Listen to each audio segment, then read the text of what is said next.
नमस्कार, जय हिंद। मैं हूँ कृष्णा। रिसेंटली हमने अपना केदारनाथ धाम का ट्रिप कंप्लीट किया है और उससे रिलेटेड कुछ वीडियोस हमने यूट्यूब पे अपलोड किया था, जिसपे बहुत सारे कमेंट आ रहे थे कि भाई आपने इनकम्प्लीटेड इन्फॉर्मेशन हमें शेयर किया है। तो मैं आपको इस वीडियो के माध्यम से वो सारी इन्फॉर्मेशन आपको शेयर करने वाला हूँ, जो कि खास करके जो एक ट्रैवलर होते हैं जो केदारनाथ धाम जाने के लिए इच्छुक हैं, उनके लिए क्या-क्या चीज़ों की ज़रूरत होती है, मैं आपको उन सारी चीज़ों को इस वीडियो में, पर्टिकुलर वीडियो में आपको बताने जा रहा हूँ। दोस्तों, सबसे पहले आप अगर केदारनाथ धाम जाते हैं, तो आप सबसे पहले यह तय कीजिए कि आपको कहाँ से जाना है, और जहाँ से भी जाना है आप देहरादून सबसे पहले पहुँचेंगे और देहरादून से आपको बस लेनी होती है, क्योंकि वहाँ से बस की ही सुविधाएँ हैं, ट्रेन की सुविधाएँ आपको केवल और केवल देहरादून तक ही है। मैं आपको बता दूं पहले कि मैं इस वीडियो में आपको बजट के बारे में भी बताऊंगा कि कितना बजट आपको लगने वाला है इस ट्रिप के लिए, कौन कौन सी दिक्कतें आपको आने वाले हैं और कितना मज़ा आने वाला है।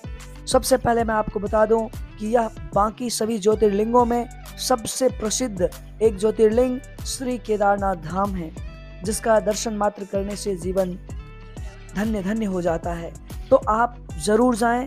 प्रत्येक व्यक्ति को जीवन में एक बार केदारनाथ धाम ज़रूर जानी चाहिए। तो आप सबसे पहले देहरादून से बस पकड़ेंगे, जो कि आपको सोनप्रयाग तक के लिए होती है। अमूमन ये जो रास्ता है ये हिल एरिया है, तो काफ़ी डेंजरस रास्ता होते हैं। इसलिए मैं आपको रिकमेंड करूँगा कि आप प्लीज़ जुलाई के बाद, जून, जुलाई, अगस्त, ये सितंबर तक आप ज़रूर कोशिश करें कि आप अपनी यात्रा को पोस्टपोन करें, चूँकि यहाँ पर लैंडस्लाइड होने की बहुत ज़्यादा चांस होती है।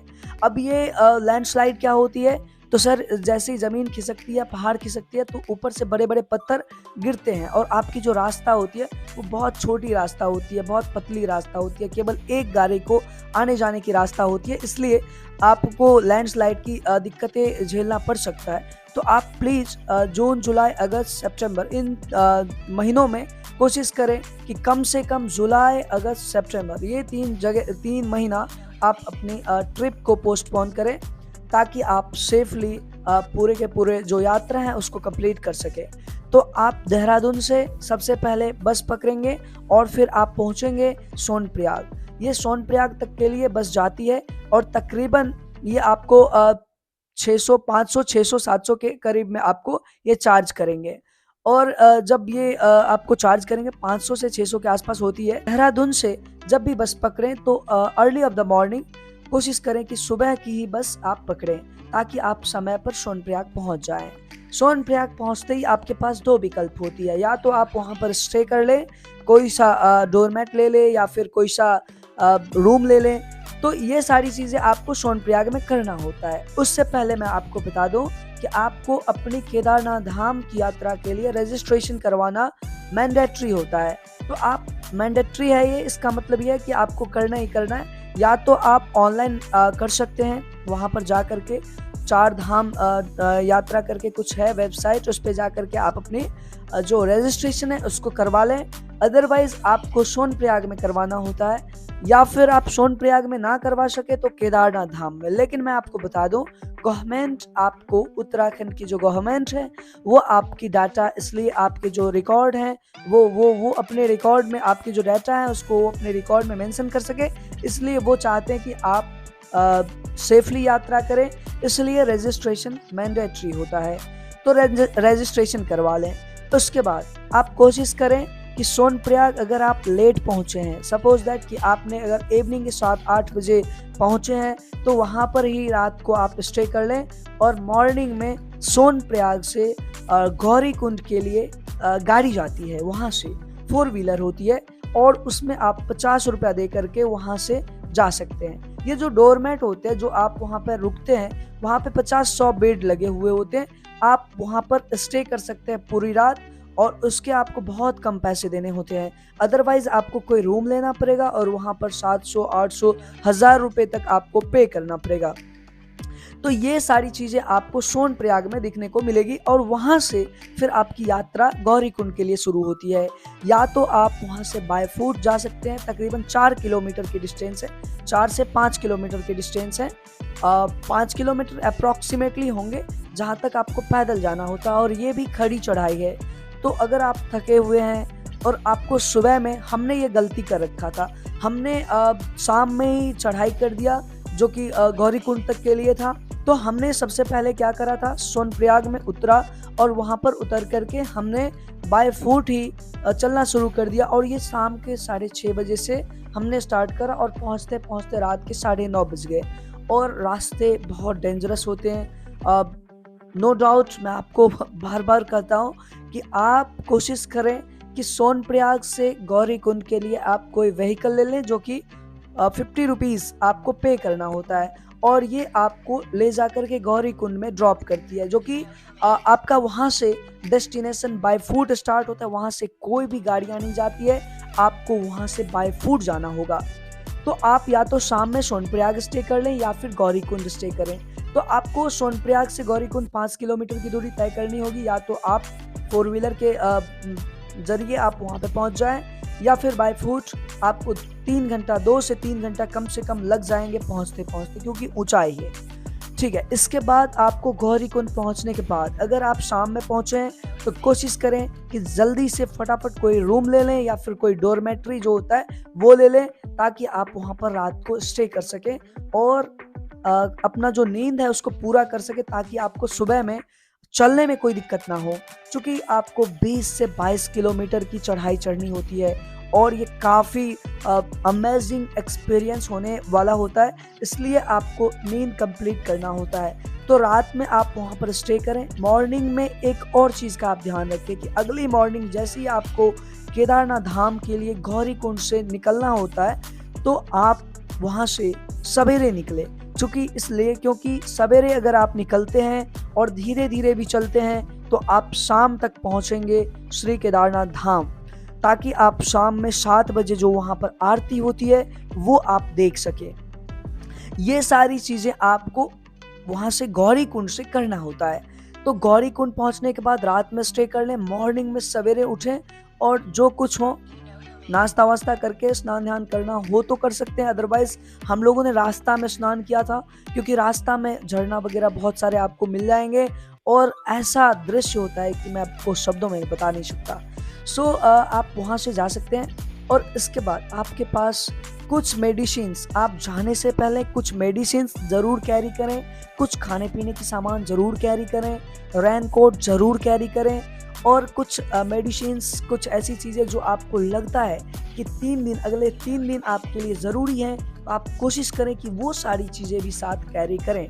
ज़्यादा सामान कैरी ना करें, खाने पीने की सामान ज़रूर कैरी करें और ज़्यादा भारी आपका बैग ज़्यादा वेटेड ना हो, इसका भी आप ध्यान रखें। जितना आपका बैग हल्का होगा आप उतने आसानी से अपनी यात्रा कर पाएंगे। रास्ता थोड़ी सी कठिन होती है, चूँकि ये ऊंचाई है और ये सीधा 80 डिग्रीज की चढ़ाई होती है, इसलिए आपको थोड़ी सी मुश्किलों का सामना करना पड़ सकता है। तो आप वहाँ से निकले और धीरे धीरे आप पहुँचे। श्री केदारनाथ धाम पहुँचते हैं, शाम तक आपको लग जाएगी तकरीबन 10 से 12 घंटा, 10 घंटा, 8 से 10 घंटा तो आप मान लो। अगर आप नॉर्मल हो तो आपको 8 से 10 घंटा लग जाएंगे अगर आराम से चले तो। अगर आपके पास सामान है थोड़ा बहुत तब की मैं बात कर रहा हूँ। अगर आप खाली हो, आपके पास कुछ भी सामान नहीं है, फिर भी आप चलते जा रहे हो, तब जा कर के आपको बहुत ज़्यादा कठिनाई नहीं हो सकती। तब आप 6-7 घंटा में भी पहुँच सकते हैं। आपके पास एक स्टिक यानी कि एक लाठी जो होती है वो रहना अति आवश्यक होता है, क्योंकि वो आपको सपोर्ट करता है आगे बढ़ने में। पहाड़ी एरिया है, हिल एरिया है, तो कहीं ना कहीं ये डर होता है, तो आपके लिए एक सेफ्टी के लिए एक लाठी की ज़रूरत होती है। ऐसे करके आप पहुंचते हैं श्री केदारनाथ धाम। जब आप वहां पे पहुंचते हैं, रास्ते में वैसे 1-2 जगह पे मेडिकल फैसिलिटीज़ भी है, पर उसे आप ना ही मान के चलें, आप अपनी व्यवस्था खुद ही करके चलें तो बेहतर है। इसके बाद जब आप पहुंचते हैं श्री केदारनाथ धाम, तो सबसे पहले अगर शाम का समय है तो उस दृश्य को ज़रूर आप अपनी आँखों में कैद करें और जाएं मंदिर में आरती करें, कोई दिक्कत नहीं है, शाम के 7 बजे में होती है। इसके बाद आप कोशिश करें जल्द से जल्द कुछ भोजन करके और फटाफट कोई रूम ले लें या फिर कोई डॉर्मेट्री जो आपको लेना है आप ले लें और इसके साथ आप आराम से रात भर स्टे कर लें, क्योंकि मौसम बहुत ज़्यादा क्लाइमेट चेंजेज होती है वहाँ पे। चूँकि हाइट मोर देन 12,000 फीट होता है ऊंचाई, और ये पहाड़ पे बहुत ऊंचे पहाड़ पे ये मंदिर है, तो वहाँ पे सांस लेने में थोड़ी परेशानी नहीं होती है। इसलिए एक और चीज़ का आप ध्यान रखें कि आप कुछ कर्पूर ज़रूर अपने साथ ले जाएं। इसके बाद जब आप वहाँ पे पहुँचते हैं, पहुँचने के बाद आप रात में स्टे करते हैं। मौसम बिल्कुल 7 degree 8 degree under below 10 degrees आपको दिखने को मिलेगी। बहुत ज़्यादा ठंड होती है। अगर आप ठंड के महीने में जाते हैं तो फिर माइनस की ही आप एक्सपेक्ट करें। बर्फीली अभी हमारे खास एक भैया हैं, उन्होंने अभी यात्रा कर रहे हैं, तो उन्होंने बताया कि वहाँ पे बहुत ज़्यादा बर्फबारी हो रही है, मौसम बहुत ज़्यादा चेंजेज हो रहे हैं। हालांकि ये पहाड़ी एरिया है और वहाँ पर बहुत ज़्यादा आपको दिखने को मिल सकता है। पहाड़ों पर बर्फ ही बर्फ, कब बर्फ जमेगा, कब हटेगा, कब धूप आएगी, कब तूफान चलेगा, कोई कुछ कह नहीं सकता। तो ऐसे सिचुएशन में आप कोशिश करें कि देर रात ना, उससे पहले ही आप रूम ले लें और वहाँ पर आराम से रात को स्टे करें। मॉर्निंग में जब सुबह होती है तो फिर एक नया सवेरा वहाँ पर जो दिखता है वो बहुत ही अलग होता है। वहाँ पर आप सबसे पहले स्नान ध्यान करके, चूँकि पानी की तो बहुत ज़्यादा ठंड होती है, पर फिर भी आप स्नान ध्यान करके आप मंदिर जाएं और कुछ पूजा सामग्री ले लें, और फिर मंदिर जाने के बाद आप वहाँ पर पूजा दर्शन करें। मंदिर के पीछे एक पत्थर रखी हुई है, भीमशिला पत्थर उसका नाम है, और वो पत्थर 2013 में जो भूकंप आई थी, आपको पता होगा कि बहुत बड़ी भयानक भूकंप आई थी, और उस भूकंप के वजह से वहाँ पर बहुत ज़्यादा सुनामी, तूफान वगैरह इन सब चीज़ों की वजह से वहाँ पे बहुत ज़्यादा नुकसान हुआ था। बहुत गाँव क्षति हो चुकी थी, क्षतिग्रस्त हो गई थी। दूसरी बात कि वहाँ के जो पहाड़ हैं आसपास के, वो टूट के गिरे हुए थे। तो वहाँ पर आपको जो वो पत्थर दिखेगा वो उस एक बहुत ज़्यादा रहस्यमयी वो पत्थर है। वो उस समय में उस मंदिर को प्रोटेक्ट करने के लिए कहा जाता है कि भगवान महादेव का वो परम शिष्य भीमशिला के रूप में वो पहाड़ों से होते हुए आई, और वो पत्थर मंदिर के ठीक 10 कदम पीछे रुक गई, जहाँ पे जिसके ऊपर पानी लग के वो बिल्कुल जैसे सांप के जो फन होते हैं उस तरह से मंदिर को प्रोटेक्ट करते हुए वो पानी मंदिर के बाहर गिरती थी, जिसके वजह से मंदिर में थोड़ा भी पानी नहीं आ पाई। तो ये वहाँ का एक रहस्यमयी भीमशिला पत्थर है। दूसरी बात, आसपास में बहुत सारी चीज़ें हैं जहाँ पे आप घूम सकते हैं और फिर वहाँ पर टाइम स्पेंड कर सकते हैं। इसमें जो बजट है मैं आपको बता दूं कि आप कम से कम 6 से 7 हज़ार 8 हज़ार रुपया, आप 7 हज़ार रुपया नॉर्मली आप मान के चलो, 6 हज़ार रुपया में आप इजीली आप कर सकते हैं। 6 से 7 हज़ार रुपया आप मान के चलो कि अप्स एंड डाउन्स थोड़ी बहुत अपने जेब में रख के बचा के 6 से 7 हज़ार पर पर्सन आप मान के चलो। वैसे अगर आप चाहें कुछ जगह पे आप सेव कर सकते हैं, जैसे कि मैंने आपको बताया डोरमेट्री में आपको 200 रुपये 100 रुपये बेड मिल जाएंगे, आप वहाँ पे आराम से स्टे कर सकते हैं। खाना पीने के लिए भी आपको केदारनाथ धाम में बहुत ज़्यादा महंगा खाना मिलेगा, हालांकि बहुत ज़्यादा ऊंचाई होती है जिसके वजह से वहाँ पे ये सब मिलना भी बहुत मुश्किल होता है, फिर भी आपको मिल जाती है। तो बहुत महंगा तो नहीं हुआ, चूँकि मैं आपको बता दूँ कि वहाँ पर ट्रांसपोर्टेशन की सुविधाएँ बहुत कम है। दूसरी बात, जो व्यक्ति गौरीकुंड से पैदल नहीं जाना चाहते हैं उनके लिए एक सुविधाएं होती है।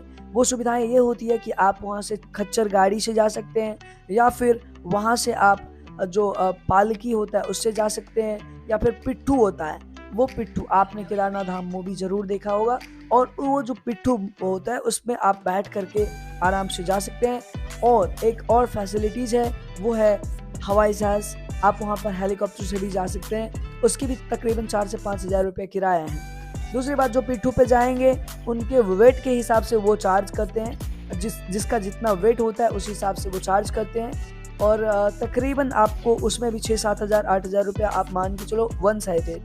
और वहाँ से जो खच्चर गाड़ी जाती है, घोड़े गाड़ी जाती है, उस पे भी आप बैठ के जा सकते हो। जो पैदल नहीं चल सकते हैं, जिनको लगता है कि पैदल चलने में दिक्कतें हैं, वो वहाँ पर उस हिसाब से जा सकते हैं। उसका तकरीबन 4 से 5 हज़ार रुपये चार्ज किया जाता है, और इट मे बी वेरी। दूसरी बात कि हाँ, आप ये भी ध्यान रखें कि केवल और केवल जिनके पास लाइसेंस होता है उसी के घोड़ा पे आप चढ़े, जिनके पास लाइसेंस होता है उसी के पिट्ठू पे आप चढ़े। बिना लाइसेंस वालों के पिट्ठू पे ना चढ़ें, ये बात आपको बार-बार वहाँ के प्रशासन कहते रहते हैं और वहाँ पर आपको बहुत सारी जगह पे हेडलाइंस में लिखी होती है। दूसरी बात, यात्रा थोड़ी-सी कठिन है, पर अगर आप ईश्वर का नाम, महादेव का नाम लेते हैं तो आप पहुँच ही जाएँगे और ये आपके अविस्मरणीय यात्रा में से एक होगा, जो आप जीवन में कभी कल्पना नहीं किए होते हैं, वो चीज़ें आप देख रहे होते हैं। तो आप ज़रूर एक बार जीवन में श्री केदारनाथ धाम दर्शन के लिए जाइए। और मैंने कोशिश किया है आपको बहुत सारे इन्फॉर्मेशन दे दूँ। लैंडस्लाइड होने की वजह से बहुत जगह पे दिक्कतें होती है, तो इन सारी चीज़ों को आप ध्यान में रख कर के अपनी यात्रा को प्लान कीजिए और ज़रूर जाइए। हम लोग बद्रीनाथ नहीं जा पाए चूँकि वहाँ पे लैंडस्लाइड, हमने अनफॉर्चुनेटली जुलाई में ही यात्रा किया था और जुलाई-अगस्त के बीच में हमारा यात्रा हुई, तो कहीं न कहीं ये सारी चीज़ें वहाँ पे लैंडस्लाइड की वजह से हमें बार-बार इंडिकेट किया जा रहा था कि कब यात्रा बंद हो जाएगी, कुछ कहना मुश्किल है। इसी की वजह से हमने अपना यात्रा को पोस्टपोन करना पड़ा और फिर हम वापस आए। तो फिर वहाँ से वापस आने के लिए आपको सेम प्रोसेस से बस पकड़ना होगा और वो बस आपको सोनप्रयाग से मिलेगी और कहीं न कहीं आपको सोनप्रयाग आना होता है और फिर आप वहाँ से आराम से हरिद्वार या फिर ऋषिकेश, जहाँ भी आपको उतरना हो आप आ सकते हैं। ये है हमारे केदारनाथ यात्रा के ट्रिप के बारे में कुछ इन्फॉर्मेशन जो मैं आपको प्रोवाइड करना चाहता था बहुत दिनों से, but due to some reason मैं आपको बता नहीं पाया था। बाकी अगर कुछ दिक्कतें हों तो प्लीज़ माफ़ कीजिएगा। बाकी बहुत सारी इन्फॉर्मेशन हमने कोशिश करा है आपको शेयर करने का। अगर आप और भी कुछ जानना चाहते हैं तो प्लीज़ आप हमें कमेंट कीजिए। आई वुड रिप्लाई यू रिस्पॉन्डली कि जो भी चीज़ें होंगी मैं आपको उसी के हिसाब से जवाब दे करके बताऊँगा कि हाँ। तो आप आराम से यात्रा कर सकते हैं। हमने कोशिश करा है कि आपको बहुत सारी इन्फॉर्मेशन इस वीडियो के माध्यम से देने का, लेकिन अगर कुछ रह जाती है, अगर आपके मन में कुछ और भी चीज़ें सवाल आती है, कुछ और आप जानना चाहते हैं, प्लीज़ आप हमें कमेंट कीजिए। मैं आपको ज़रूर उस कमेंट का रिप्लाई दूँगा। Thank you. जय हिंद। नमस्कार।